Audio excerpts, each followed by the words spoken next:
As we discussed about the resonatic structures and the polarity and the dipole movement. Resonatic structures क्या था? Resonatic structures था the representations of molecular structures.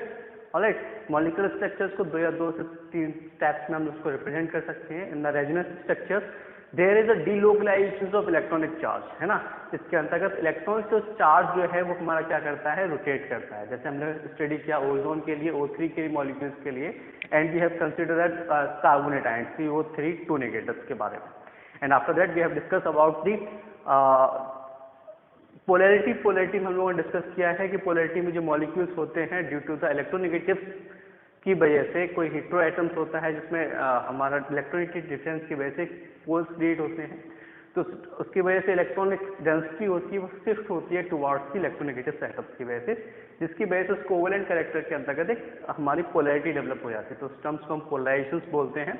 After that जिस compounds में हमारा polarity create हुआ है ना, तो polarity due to the polarisation electronegativity की वजह से चार्ज और उस बॉन्ड लेंथ की डिस्टेंस के लिए, है ना, charge Q and the distance of bond length is D, तो Q इंटू D का जो मल्टीप्लाई होता है that is called the dipole movement. And dipole movement is a major vector quantity. Alright, इसको हमने कंसीडर किया था SQ मॉलिक्यूल्स का मेजरमेंट के लिए. आफ्टर दैट कि हम लोगों को पता है कुछ बॉन्ड्स भी होते हैं, कोवेलेंट बॉन्ड्स या ionic bond.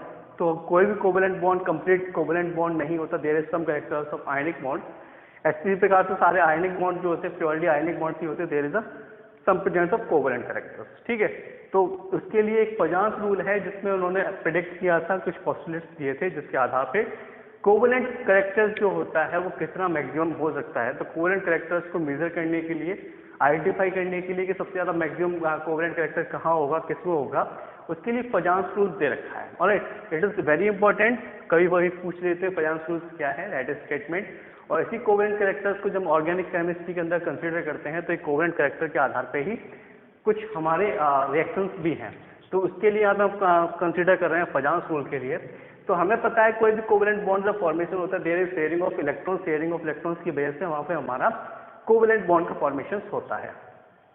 Due to the polarity create होने की वजह से एक हमारा पॉजिटिव चार्ज क्रिएट होगा और एक के पास नेगेटिव चार्ज क्रिएट होगा. पॉजिटिव चार्ज जिसके ऊपर क्रिएट होता है that is called the cations, उसको हम कैटायंस बोलते हैं. और जिसके पास नेगेटिव चार्ज डेवलप होता है उसके पास हम एनायन बोलते हैं. For example this is the HCl. Alright, in the HCl we know that Cl is more electronegative. Cl more electronegative होने की वजह से इलेक्ट्रॉन क्लाउड क्या होगा, शिफ्ट होगा टुवार्ड्स द Cl. तो इसकी तरफ शिफ्ट होने की कोशिश करेगा तो डायपोल मूवमेंट हमारा इस डायरेक्शन में जाएगा, इसके ऊपर पॉजिटिव चार्ज क्रिएट होगा. अब पॉजिटिव चार्ज इसके ऊपर है, नेगेटिव चार्ज इसके ऊपर है ना. तो due to the positive charge और नेगेटिव चार्ज, ये पॉजिटिव चार्ज इसका कैटायन हो गया और ये नेगेटिव चार्ज है वो एनायन हो गया. अब इसमें बात की जाती है कि इसका कोवेलेंट कैरेक्टर मैक्सिमम कब हो सकता है. ये कोवेलेंट बॉन्ड शो कर रहा है. अब इस कोवेलेंट बॉन्ड का कैरेक्टर किस पे डिपेंड करेगा, तो इसके पॉजिटिव चार्ज नेगेटिव चार्ज पे डिपेंड करेगा. ऑलराइट, तो इसी चीज के बारे में हम यहाँ पे डिस्कस कर रहे हैं, the Fajans rule, the covalent characters. तो इसमें कहा गया है कि जो कोवेलेंट बॉन्ड है उसमें कंडीशंस क्या है कि कब हो सकता है, कि जब हमारा कैटायन का साइज क्या होगा, स्मॉल साइज होगा. तो smaller size of cation, smaller size of cation से जो हमारा स्मॉलर साइज होगा कैटायन की वजह से, तो वहां क्या होगा, मोर कोवेलेंट कैरेक्टर्स होगा. अगर हमारा पॉजिटिव चार्ज यहाँ पे सोडियम से NaCl की फॉर्मेशन को ले लें, तो NaCl में जो Na का साइज है दैट शुड बी स्मॉल. जितना हमारा स्मॉल साइज होगा ऑफ कैटायन का उतना ज्यादा हमारा कोवेलेंट कैरेक्टर्स होगा. The second property is the Cl bond. ठीक है, Cl बॉन्ड के अंतर्गत इसको लेके चलेंगे तो Cl बॉन्ड्स में क्या होता है, द साइज ऑफ एनायन का, है ना. तो साइज ऑफ एनायन का larger the size of anion, अगर साइज हमारा एनायन का बड़ा है तो वहां पे क्या होगा, मोर कोवेलेंट होगा. वी हैव आइडिया कैटायंस होता है और एनायंस होता है. कैटायन का साइज अगर जितना ज्यादा स्मॉल होगा उतना ज्यादा हमारा कोवेलेंट कैरेक्टर शो करेगा. एनायन का साइज जितना ज्यादा लार्जर होगा उतना हमारा कोवेलेंट कैरेक्टर शो करेगा. तो बॉन्ड जो है वो larger charge on the cations पे और एनायंस पे जो होता है, जब किसी भी चार्ज पे हमारा नंबर ऑफ फ्लैट साइज, जैसे MgCl2 हम क्रिएट करते हैं MgCl2, तो Mg के ऊपर +2 चार्ज क्रिएट होता है. तो जितना लार्जर चार्ज क्रिएट होगा, ऑलराइट, तो जितना larger charge on the cations या एनायंस पे क्रिएट होगा उसकी वजह से क्या होगा, मोर कोवेलेंट कैरेक्टर शो करेगा. ठीक है, तो उसकी वजह से क्या होगा, मोर कोवेलेंट कैरेक्टर शो होगा. तो दिस इज थर्ड पॉइंट. और चौथा पॉइंट हमको पता है, जैसे हम लोगों ने कंसीडर किए थे block elements, S block elements, P block elements, ठीक है, ऐसी प्रकार से डी ब्लॉक एलिमेंट्स होते हैं। डी ब्लॉक एलिमेंट्स जो कंसिस्ट किए जाते हैं, हम कंसिडर करते हैं एज ए ट्रांजिशंस एलिमेंट्स में। ठीक है, तो ये ट्रांजिशंस मेटल्स के बारे में फॉर्मेशन में बात की गई है।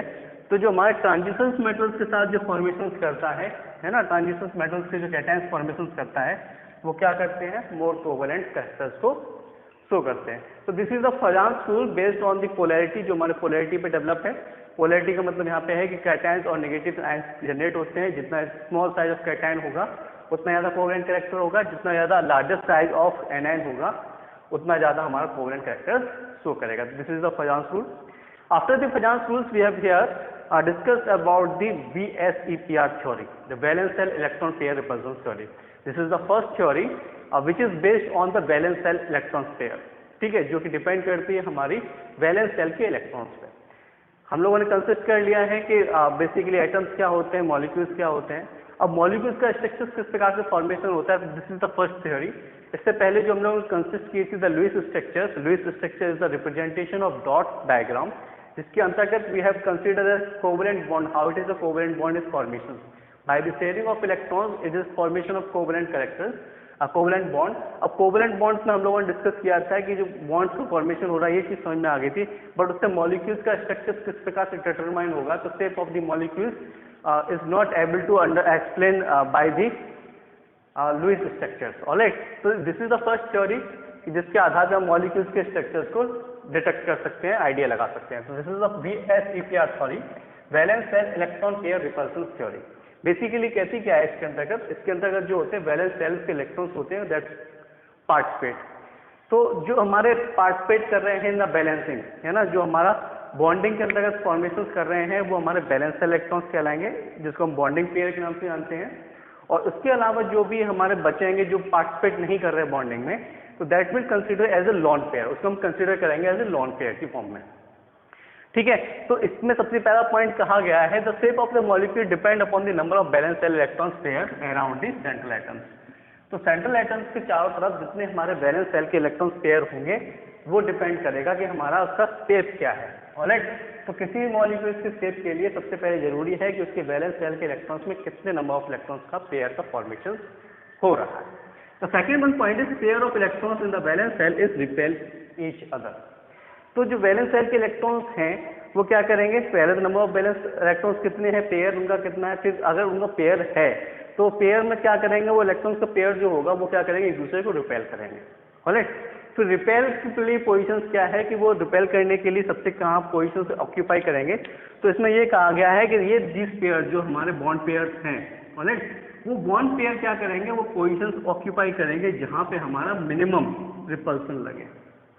ऑलराइट, तो ऐसे पॉइंट्स को प्रिडिक्ट करेंगे जहां पे हमारा मिनिमम रिपल्सन लगे, तो वो हमारी पोजीशंस को ऑक्यूपाई करते हैं। द फोर्थ वन है कि रेजोनेटिंग स्ट्रक्चर्स जो रेजोनेटिंग स्ट्रक्चर्स के बारे में बात की है, that is a phenomenon, hypothetical phenomenon. तो इसमें कंडीशंस क्या है कि हमारा रेजोनेटिंग स्ट्रक्चर्स जो है वो हमारी किसी भी मॉलिक्यूल्स के शेप्स को आप प्रेडिक्ट करते हैं। VSEPR के द्वारा जो भी स्ट्रक्चर्स आ रहे हैं, हर एक स्ट्रक्चर्स से आप रेजोनेटिंग स्ट्रक्चर्स का फॉर्मेशन कर सकते हो। तो these are the 4 points by which we can predict a molecule shape, जिसका मॉलिक्यूल शेप को लेके चल सकते हैं। तो सबसे पहले हम लोग स्टार्ट कर रहे हैं, बैलेंस जो है इलेक्ट्रॉन पेयर जो बनेगा, इलेक्ट्रॉन पेयर 2 से स्टार्ट कर रहे हैं, जिसमें 2 इलेक्ट्रॉन पेयर हमारे जनरेट होंगे। ठीक है, the example is first is BeCl2। Alright, BeCl2। BeCl2 में वी हैव आइडिया कि in the outer most shell there is 2 electrons इसमें कंसीडर होंगे, सेकंड ग्रुप का एलिमेंट है। आउटर मोस्ट सेल में हमारे 2 इलेक्ट्रॉन कंसिस्ट होंगे, एक Cl इधर आएगा और एक Cl इधर आएगा। आउटर मोस्ट सेल में 2 इलेक्ट्रॉन्स हैं, एक Cl को हमें जरूरत पड़ेगी, बाकी के इसके 7 आउटर मोस्ट सेल में 7 इलेक्ट्रॉन्स हैं। It is represented by the Lewis dot structures के द्वारा इसको रिप्रेजेंट करके देखते हैं। तो it is pairing of 1 electrons here, pairing of 1 electrons here, जिसकी वजह से यहाँ से हमारा फॉर्मेशन होगा BeCl2 का। ऑलराइट, तो यहाँ फॉर्मेशन किसका होगा, BeCl2। Here is the pairing of this electron. ये जो है ये हमारे इलेक्ट्रॉन पेयर है, इलेक्ट्रॉन पेयर। ठीक है, जो कि बॉन्डिंग पेयर के अंदर कंसीडर किए जाते हैं। किसके अंदर कंसीडर किए जाते हैं, बॉन्डिंग पेयर। तो पेयर ऑफ इलेक्ट्रॉन्स है, पेयर ऑफ इलेक्ट्रॉन्स में सबसे पहली बात की जा रही है कि shape of the molecule depend करेगा कि नंबर ऑफ वैलेंस इलेक्ट्रॉन्स में कितना है। तो वैलेंस इलेक्ट्रॉन्स में हमारे 8 इलेक्ट्रॉन्स हो गए, सेटिस्फाइड। तो सेंट्रल एटम पे बात की जाती है कि जो पेयर ऑफ इलेक्ट्रॉन्स है वो हमारा क्या करेगा, रिपेल करेगा ईच अदर। तो रिपेल करने के लिए कंडीशंस में क्या करेगा, ये हमें वो पोजीशंस को ऑक्यूपाई करनी है जिसमें रिपल्सन जो होगा वो मिनिमम होगा। तो इसलिए ये दोनों जो पोजीशंस हैं उसमें हमारा क्या है, अपोजिट डायरेक्शंस में लगे हुए हैं। इसका इलेक्ट्रॉनिक क्लाउड होगा, इसका इलेक्ट्रॉनिक क्लाउड होगा, दोनों 180 डिग्री पे हैं। यहाँ पे एक पोजीशंस हो सकती है कि ये हमारा maximum minimum repulsion steel will be linear, जिसकी वजह से हमारा BeCl2 का जो स्ट्रक्चर होगा वो दैट विल बी हमारा क्या होगा, लीनियर होगा। और second case in which there is 3 bond pair, ठीक है, तो स्ट्रक्चर्स का कैसा हो गया, लीनियर हो गया। अब ऐसे स्ट्रक्चर्स की बात कर रहे हैं जिसमें हमारे 3 लॉन पेयर होंगे, तो लॉन पेयर इज 3, तो इसके लिए हम ले चलते हैं BeCl3। ऑलराइट, तो वी हैव आइडिया कि this is comes in the third group, 13 group में आता है। तो बेरिलियम हो गया जो कनेक्टेड है विद द Cl के साथ कनेक्टेड है।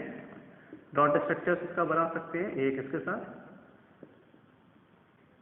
एक इसके साथ, 8, 5, 6 एक साथ, ठीक है। तो ये हमारा स्ट्रक्चर्स हो गया। इस कंडीशंस में क्या है ये, ठीक है। तो देयर इज 3 बॉन्ड पेयर, इसमें 3 बॉन्ड पेयर हैं जो बोरोन के साथ हमारा फॉर्मेशन कर रहे हैं, BCl। तो इसके बीच में क्या हो सकता है, जब हमारा 2 थे तो इसके बीच में बनने वाला एंगल जो था 180 था। अब there is presence of 3 bond pair का फॉर्मेशन हुआ है, तो इसके बीच में जो बनने वाला एंगल होता है 120 एंगल होगा।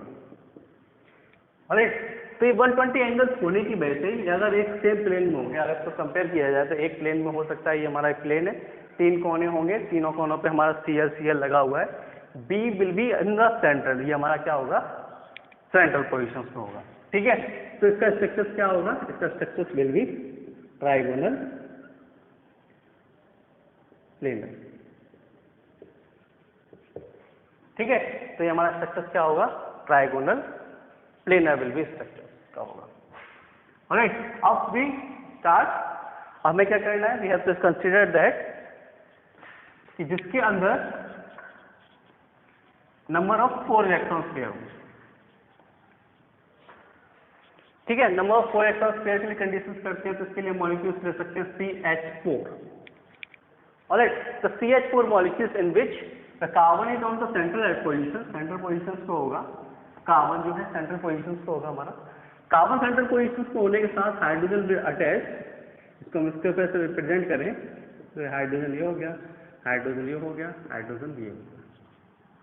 Alright, hydrogen hydrogen hydrogen hydrogen, ये 4 हो गए। आउटर मोस्ट सेल में for the hydrogen there is need of 2 electrons, 2 electrons की जरूरत पड़ती है। For the case of the carbon के केस में हमको जरूरत पड़ती है total number of 8 electron. Alright, तो इसका रिप्रेजेंटेशन जो होता है वो हम इस प्रकार से कर सकते हैं। बट यहां पे अगर मॉलिक्यूल की शेप की बात की जाए, shape of the molecule, shape of the molecules के बारे में बात की जाए तो इसमें क्या होगा, carbon will be the positions, head positions पे लेके चलेगा। ऑलराइट, हमको पता है ट्राइगोनल शेप में क्या होता है, 120 बीच में हमारा बोरोन था और बाकी के एक एंगल्स जो थे 120 थे। अब 4th मॉलिक्यूल आने की वजह से, है ना, क्योंकि ये जो कार्बन के साथ मॉलिक्यूल है वो चारों एक प्लेन में नहीं है, एक प्लेन में नहीं है हमारे, ठीक है। तो एक प्लेन में क्यों नहीं है, क्योंकि यहाँ पे बॉन्डिंग जो होगी हमारी 4th की होगी। 4th इलेक्ट्रॉन पेयर आने की वजह से इसमें हमारा क्या हो जाएगा, रिपल्सन क्रिएट होगा, इनके बीच में 90 डिग्री एंगल नहीं होगा। ऑलराइट, इसके बीच में 90 डिग्री एंगल नहीं होगा। तो 4th पॉइंट आने की वजह से, 4th पॉइंट आने की वजह से ये जो 120 डिग्री एंगल बनना था, तो 120 डिग्री एंगल जो होगा वो कम हो जाएगा, ठीक है। जैसे हम इसको प्लेन में लेके चले, इधर x y z, सॉरी हाँ, ये तीनों डायरेक्शंस में जा रहा है, तीनों कोनों में जा रहा है। एक चौथा हमने और ऐड किया, तो चौथे की वजह से यहाँ पे इलेक्ट्रॉन का जो पेयर है, इलेक्ट्रॉन का पेयर है, उसकी वजह से रिपल्सन्स क्रिएट होंगे। अगर हम इसको इमेजिन करें कि ये हमारे 3 प्लेन्स में थे, बोरोन हेयर, Cl, यहाँ पे हमारे Cl हैं तीनों के तीनों। अब एक यहाँ पे हमने इसको कार्बन के साथ अटैच किया हुआ है, यहाँ से कार्बन के साथ अटैच किया, जैसे ये हो गया। तो इस प्रकार से 3 H के साथ हमने इसको मान के चले इसको। अब इसमें चौथा कार्बन और आ रहा है, तो from the top of the position 4th carbon लगने की वजह से तीनों हाइड्रोजन जो होंगे वो पीछे की तरफ जाएंगे, ठीक है। तो स्ट्रक्चर जो होगा वो हमारा कुछ इस प्रकार से दिखाई दे देगा, एच एच एच सी जो होगा एक एच ये। ऑलराइट, तो हमारा स्ट्रक्चर क्या होगा इसका, इसके बीच में बनने वाला एंगल होगा 109.28 डिग्री। ठीक है, तो इसके बीच में हमारा बनने वाला स्ट्रक्चर क्या होगा 109.28 degree. The structure will be tetrahedral. इसका स्ट्रक्चर कैसा होगा, tetrahedral. For the 4 bonding molecules के लिए हमारा स्ट्रक्चर क्या होगा, will be tetrahedral. In the next class we will discuss the bonding pair of 5th, 6th और 7th के लिए हम डिस्कस करेंगे, 5th और 6th के लिए, जिसमें हमारा स्केलर बाय प्लेनर क्या कहते हैं, स्केलर बाय प्लेनर बनेगा और ऑक्टाहेड्रल स्ट्रक्चर्स बनेंगे। ऑलराइट, उसके स्ट्रक्चर्स के बारे में बात करेंगे। एंड ये हमारे सिर्फ और सिर्फ बॉन्डिंग पेयर्स के लिए हैं।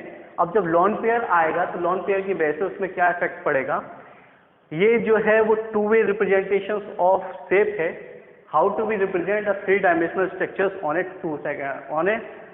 Plane paper. ऑलराइट, हम 3 डायमेंशनल स्ट्रक्चर्स को किस प्रकार से रिप्रेजेंट करते हैं, by the help of wave and dash diagram. Alright, ये हम लोग नेक्स्ट क्लास में डिस्कस करेंगे। Thank you for